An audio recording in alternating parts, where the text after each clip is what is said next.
చనిపోయిన జూన్ 8వ తారీఖు గోపీనాథ్ చనిపోయాడని అనౌన్స్మెంట్ అయింది.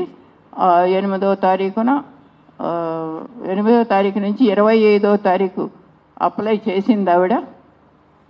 4వ తారీఖు జూలై 4వ తారీఖు తెచ్చుకుంది లీగల్ సర్టిఫికెట్. ఆ లీగల్లో అసలు భార్య, కొడుకు, నేను ఎవరూ లేవు.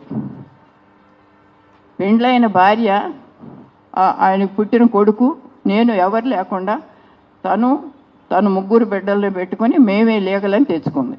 తెచ్చుకున్నప్పుడు మీరందరూ చూస్తున్నారు, వింటున్నారు, నేనేం చేయాలి? నాకు అక్కర్లేదు, నేను రేపో మాపో చచ్చిపోయే పరిస్థితుల్లో ఉన్నా, ఎందుకంటే ఏజ్ అయిపోయింది. అయితే ఆ చిన్న బిడ్డను ఏం చేయాలి? ఆవిడని ఏం చేయాలి? వాళ్ళకి గోపీనాథ్ భార్య బిడ్డలు కాదా? ఎక్కడైనా నీకు డైవర్స్ అయ్యిందా? అవనప్పుడు ఆవిడ అట్లా కనిపెట్టుకుని ఉంది కదా.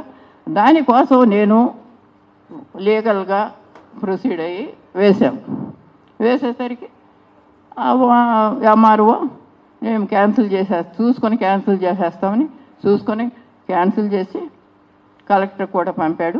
కలెక్టర్ నుంచి ఆర్డీఓకి. ఇదంతా ఎప్పటి నుంచి జరుగుతుంది? ఆగస్టు 11th మాకు తెలిసి చేసాం. అప్పటి నుంచి జరుగుతుంది. ఇవాళ కొత్తగా వచ్చి నా మీద నిందలేటువంటి నాకు ఏ పార్టీ నాకు లేదు. నా కుటుంబమే నాకు కావాలి.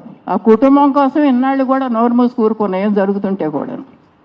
ఎందుకంటే మొదటి భార్య మెడ్రాస్లో ఉంటే కూడా ఆవిడికి అన్యాయం జరుగుతుంటే కూడా చూస్తూ ఊరుకున్నా. భార్య అని కాదు, నేనైతే పెళ్లి చేయలేదు. ఎక్కడ ఎట్లా చేస్తామండి? డైవర్స్ అడకుండా పెళ్ళి ఎట్లా చేస్తావు మనిషికి? నేను పెళ్లి చేశానని ఇంకా ఏమేమో రకరకాల మాటలు మాట్లాడుతున్నారు. పెళ్ళి అనేది జరగలేదు, ఏదో ఉన్నారు, దానికి ఏముంది? నేనే యాక్సెప్ట్ చేయక చెప్పలేదు. అప్పటికే గోపీనాథ్కి 40 ఏళ్ళ పైన ఉన్నాయి. మరి తల్లిగా కొన్ని పరిమితులు ఉంటాయి కానీ అంతకంటే ఏముండవు కదా.